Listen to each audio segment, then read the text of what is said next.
أسعار الحديد اليوم الثلاثاء 6 ديسمبر 2022 في مصر وتركيا وعالميا.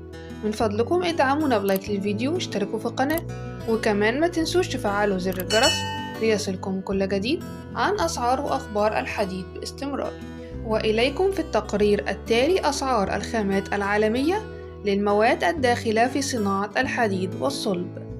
سجل خام الحديد $110 للطن، وبارتفاع $3 للطن مقارنة بأسعار يوم الجمعة الماضي. وخردة الصلب المستوردة والتي تصل إلى تركيا سجلت $383 للطن، وبارتفاع $2 للطن مقارنة بأسعار يوم الجمعة الماضي. أما بالنسبة لأسعار البلت فهي كالتالي: سجل البلت الروسي ما بين 495 إلى $505 للطن، والبلت التركي سجل ما بين 545 إلى $555 للطن. أما عن أسعار حديد التسليح التركي فهي ارتفعت بقيمة $15 للطن لتسجل ما بين 675 إلى 695، وهذه الأسعار مقارنة بأسعار يوم الجمعة الماضي.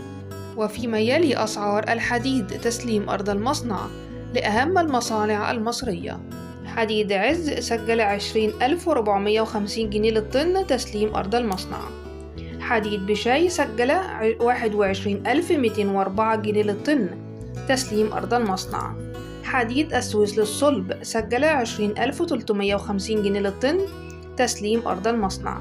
حديد المصريين سجل 20,350 جنيه للطن تسليم أرض المصنع. حديد المراكبي سجل 20,330 جنيه للطن تسليم أرض المصنع. حديد الجرحي سجل 21,100 جنيه للطن تسليم أرض المصنع. من فضلكم ادعمونا بلايك للفيديو واشتركوا في القناة، وكمان ما تنسوش تفعلوا زر الجرس ليصلكم كل جديد عن أسعار وأخبار الحديد عالميا ومحليا.